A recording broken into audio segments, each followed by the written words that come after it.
कई बार हम लोग कुछ ऐसी गलतियां कर लेते हैं जिन गलतियों की बिना पर हमारे वो रिश्ते जो अभी शुरू भी नहीं हुए होते वो ख़त्म हो जाते हैं। ऐसा ही कुछ परवेज़ के मामू ने किया। जब वो लड़की के घर गए हुए थे तो कुछ किसी बात पर बहस हुई तो परवेज़ के मामू ने साजिदा के वालिद के मुंह पे थप्पड़ दे मारा। अब ये थप्पड़ उनकी अलहदगी की वजह बनता है। अस्सलाम वालेकुम, कैसे हैं आप लोग? मैं हूं आपके साथ अदनान और आज एक छोटी सी स्टोरी आपसे शेयर करने जा रहा हूं जिससे आपको बहुत बड़ी सीख मिलेगी कि बच्चों की शादियां करते वक्त कुछ चीज़ों को मद्देनज़र रखा करें। कहीं ये ना हो कि शादियां भी हुई ना हो और तलाक तक नौबत पहुँच जाए। कई बार ऐसे हो जाता है। अब परवेज़ जो है वो अपनी तालीम मुकम्मल करने ही वाला था। परवेज़ इंजीनियरिंग कर रहा था और उसकी वालदा ने कहा कि परवेज़ बेटा, तुम अपनी पढ़ाई मुकम्मल करने के बाद एक तो अपनी मोटरसाइकिल ख़रीदो और मोटरसाइकिल ख़रीदने के बाद तुमने ऊपर वाले दोनों कमरे जो हैं उनको फ़ाइनल करवाना है। उसके बाद हम तुम्हारी शादी करेंगे इंशाअल्लाह।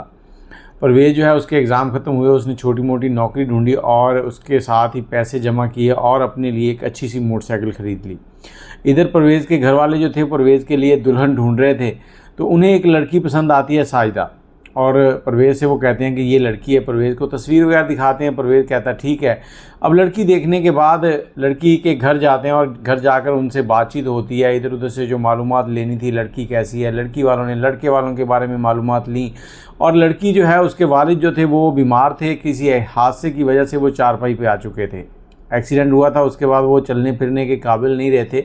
और जो लड़की थी वो सबसे बड़ी थी, तालीम मुकम्मल कर चुकी थी और अब वो अपने घर वालों का पेट पाल रही थी क्योंकि वो नौकरी करती थी और उसकी जो इनकम आती थी उसी से घर का चूल्हा चलता था। अब परवेज़ के घर वालों ने लड़की पसंद कर ली और उनसे कहा कि हम इन दोनों की मंगनी कर देते हैं, साजिदा और परवेज़ दोनों की। दूसरी तरफ जो साजिदा के घर वालों थे उन्होंने कहा कि जहाँ मंगनी करनी है उससे बेहतर है कि हम इनका निकाह कर दें। तो दोनों घरों में रजामंदी होगी कि ठीक है निकाह कर देंगे। उसके बाद लड़के वालों की भी पता होगा कि ये हमारी बहू है, इसने हमारे घर आना है। और जब लड़की से बात की गई कि हम तुम्हारा निकाह कर रहे हैं तो लड़की ने कहा कि मैं हक महर लिखवाना चाहती हूँ। कितना हक महर? उसने कहा जी मैं 10 तोले सोना लिखवाना चाहती हूँ। ये बात जब परवेज़ के घर वालों को बताई गई तो उन्होंने बड़ा गुस्सा किया। उन्होंने कहा कि ये क्या बात हुई।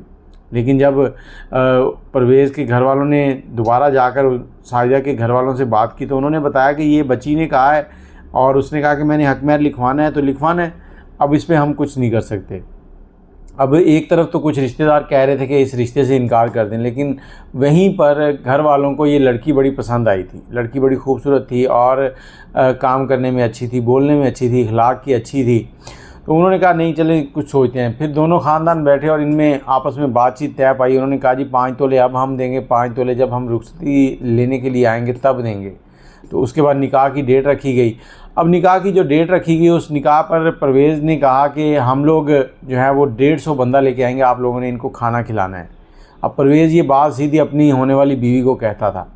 अब जो साजिदा है उसने कहा देखें आप 15-20 लोग ले आएंगे तो हम उनको रिफ़्रेशमेंट नाश्ता वगैरह खाना वगैरह जो है वो देंगे, लेकिन अगर आप 150 बंदा लेके आते हैं तो मैं सिर्फ उन्हें चाय और उसके साथ कुछ कुकीज़ वगैरह बिस्किट वगैरह दे सकती हूँ। इस पर परवेज़ को बहुत गुस्सा आया और परवेज़ के घर वाले भी बहुत सीखपा हुए, लेकिन क्या करते। अब मसला वहीं था कि हमें ये लड़की पसंद है। अब लड़की पसंद है और उन्होंने क्या सोचा कि एक जो फैमिली हॉल था वो बुक करवाया, बुके, और निकाह के लिए चल पड़े। निकाह पर जब 150 लोगों को देखा गया तो उनको उनके मुताबिक ही रिफ़्रेशमेंट दी गई और निकाह हो गया। निकाह के बाद 5 तोले सोना लड़की वालों को दिया गया और कुछ रस्में वगैरह वो मुकम्मल की गई और बारात जो है दूल्हे के साथ जो लोग थे वो वापस निकले। उनको दूसरी जगह जहाँ पे बुफे बुक किया गया था वहाँ पर उनको ले गए और वहाँ पर उनको खाना खिलाया गया। अब खाना खाने के बाद जैसे ही घर पहुँचने के बाद वो औरतों की जो बातें होती हैं वो शुरू हो गई। अब बातें क्या थी? बातें यही थी कि परवेज़ की वालदा और उसकी बहनें जो हैं वो कह रही थी कि इन्होंने हमारे लोगों को खाना क्यों नहीं खिलाया और इन्होंने हमारा तकरीबन 4-4.5 लाख रुपए जो है वो ज़ाया कर दिए। अब परवेज़ से कहा गया, परवेज़ ने शाम को साजिदा को फ़ोन किया और उससे कहा कि देखो तुम लोगों ने अच्छा नहीं किया। एक तो तुमने अच्छा नहीं किया कि जो हक महर लिखवाया और दूसरा तुम लोगों ने हमारे मेहमानों को खाना नहीं खिलाया। इस पर साजिदा कहती कि आपको मालूम है कि मेरे वालिद साहब बीमार हैं और हम इस हैसियत में नहीं है कि इतने लोगों का खाना अफोर्ड कर सकें, तो मैंने आपको इसीलिए माजरत की थी। अगर आप 15-20 लोगों को ले आते तो शायद हम उनके लिए कोई अच्छा बंदोबस्त करते। और दूसरी तरफ परवेज़ ने कहा कि फिर हमें उनको खुद खाना खिलाना पड़ा। हम उनको एक अलग इवेंट पे हॉल पे ले गए, वहाँ पर जाकर हमने उनको खाना खिलाया, हमारा 4-4.5 लाख रुपए लग गए।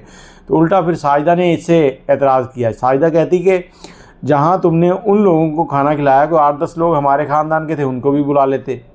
अब इन दोनों के दरमियान में अच्छी खासी बहस हुई और उसके बाद फ़ोन बंद हो गया। 3 से 4 दिन गुजरे तो परवेज़ ने फिर फ़ोन किया और फ़ोन करने के बाद इनके दरमियान में थोड़ी बहुत बातचीत हुई और इसी तरह कुछ ऐसी बातें होने लगी जो दोनों के दरमियान दूरियां पैदा कर रही थी। अभी सिर्फ निकाह हुआ है और लड़का और लड़की एक दूसरे के बारे में, लड़की तो इतना नहीं सोच रही जितना लड़का उसके बारे में नेगेटिव सोच रहा है। अब एक दिन लड़के की माँ ने कहा कि तुम उसे कहो कि वो नौकरी पर ना जाया करे, क्योंकि लड़के ने ये सारी बातें जो खाने की थी वो घर पे बताई। अब शाम को लड़के ने साजिदा को फ़ोन किया और उसने कहा कि मेरे घर वाले कहते हैं कि तुम नौकरी नहीं करोगी। अब साजिदा कहती देखें, जैसे ही मैं निकाह होकर आपके घर आ जाऊँगी तो मैं नौकरी छोड़ दूँगी, लेकिन अभी मेरे घर वालों को मेरी ज़रूरत है। मेरे घर में कोई ऐसा शख्स नहीं है जो कमा कर ला सके और हमारे घर का चूल्हा चल सके, तो मैं नौकरी नहीं छोड़ सकती। और जैसे ही परवेज़ ने ये बात अपने घर वालों को बताई तो वो बड़े गुस्से में आए कि ये लड़की अजीब है जो अभी से अपनी शर्तें मनवा रही है। तो उन्होंने कहा कि ठीक है, तुम इससे कहो कि अब ये निकाब पहन के जाया करे। अब जैसे ही उन्होंने निकाब की बात की तो इधर से साजिदा उसको कहती परवेज़ को कि देखें, निकाब मैं करूँगी, जब मैं आपके निकाह में आ जाऊँगी मैं सारे ही काम करूँगी, लेकिन अभी फ़िलहाल मुझे परेशान ना करें। मेरी जॉब इस तरह की है कि मैं वहाँ पर इस तरह के काम नहीं कर सकती, तो मेरी मजबूरी है, मुझे लोगों के साथ डील करना होता है। लेकिन मैं 3 साल से नौकरी कर रही हूँ, आपके घर वाले भी मेरे ऑफिस आए थे, वहाँ से उन्होंने पता किया। हाँ, अगर मेरे बारे में कोई बुरी बात आपको पता चलती है तब आप बात करें। औरत की हिस्स बहुत तेज़ होती है, उसे मालूम होता है कि कहाँ से ख़तरा है, कहाँ से ख़तरा नहीं है, और पर्दा नज़रों का होता है। अब परवेज़ को फिर उसने लाजवाब कर दिया। परवेज़ एक तरफ तो लाल पीला हो कि उसकी बात नहीं मानी जा रही, दूसरी तरफ साजिदा उसको लॉजिक के साथ इतना वो समझाती कि वो कुछ बात ही ना कर पाता। अब चंद दिन और गुजरे तो उसके बाद फिर उसने साजिदा को फ़ोन किया, क्योंकि परवेज़ के घर पे सारा दिन यही खिचड़ी पकती थी कि साजिदा ऐसी है, साजिदा वैसी है। तो परवेज़ ने फ़ोन किया और कहा कि तुमने मेरे वालिदैन के साथ कोई बात नहीं करनी, वो कुछ भी कहें तुमने उनका जवाब नहीं देना।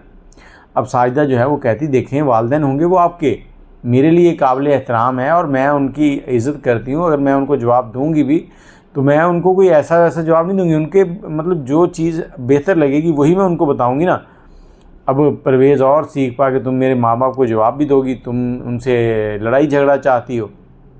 अब ये बातें चल रही हैं और परवेज़ जैसे ही फ़ोन काटता और ये सारी चीज़ें अपनी माँ को बताता। अब उसकी माँ ने कहा कि ठीक है, तुम उसे कहो कि जैसे ही तुम इस घर में आओगे सारे घर का काम तुमने करना है, ये कपड़े धोने फ़लाँ फ़लाँ फ़लाँ ये सारे काम तुम किया करोगी। परवेज़ ने फिर फ़ोन किया और फ़ोन उठा के उसे कह दिया कि साजिदा जब तुम रुखसत होकर आ जाओगी तो ये सारे घर के काम तुमने करने। अब साजिदा उसे कहती कि देखें, मैं अकेली इतने काम नहीं कर सकती। हाँ, अगर आप कहते हैं कि इतने काम मुझे करने चाहिए तो आप एक काम वाली रख लीजिएगा, एक लड़की रखिएगा, मैं उसके साथ उसका हाथ ज़रूर बटाया करूँगी, लेकिन मैं अकेली ये काम नहीं कर सकती। अब परवेज़ ने जैसे ही अपनी माँ को बताया कि उसने ये जवाब दिया है, तो उसकी माँ तो हो गई लाल पीली।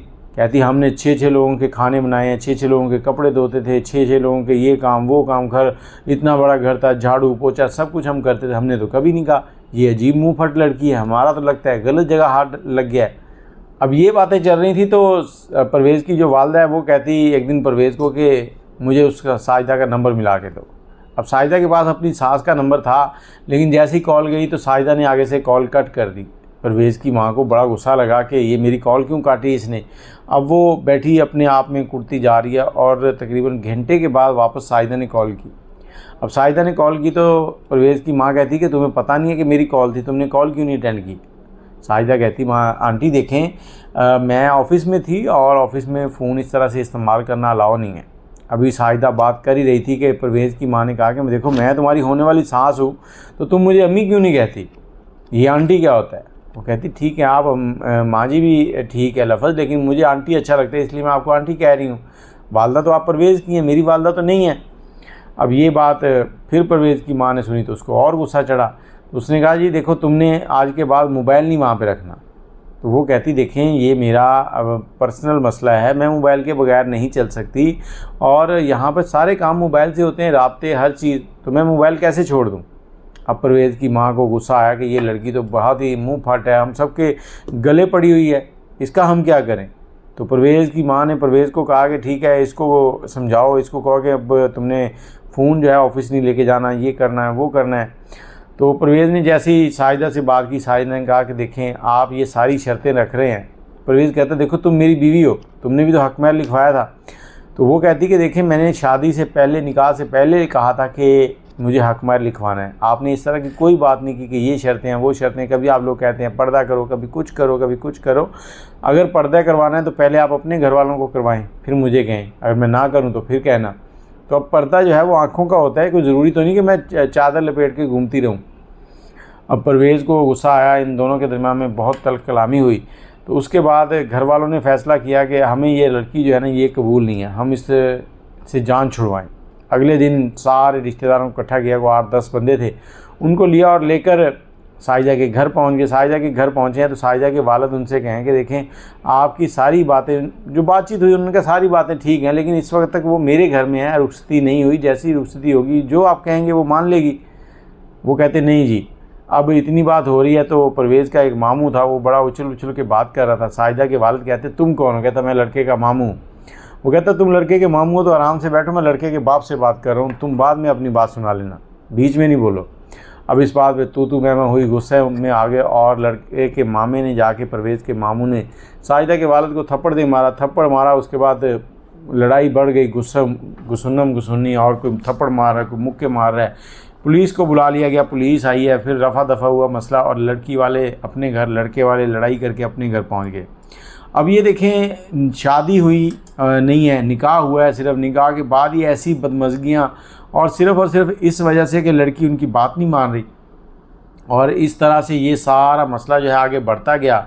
और इस टाइम लड़का जो है वो अपने रिश्ते को बचाना चाह रहा है। वो किसी न किसी जगह पे समझ रहा है कि साजिदा ठीक है, वो सही कहती है, लेकिन परवेज़ के घर वाले जो हैं वो सब के सब कह रहे हैं कि तुम तलाक दो, हमें ये बहू नहीं चाहिए, हम तुम्हारा रिश्ता कहीं और करेंगे। अब आप बताएं कि यहाँ पर इस गलती किसकी है? क्या साजिदा ने ये सारी बातें गलत की, या फिर परवेज़ जो कि घर वालों की बातों में आकर अपनी नई ज़िंदगी जो कि बहुत अच्छी गुजरनी चाहिए उसको वो ख़राब कर रहा है, या फिर साजिदा ने जो हक महल लिखवाया था वो गलत किया है? आप अपनी राय दीजिएगा।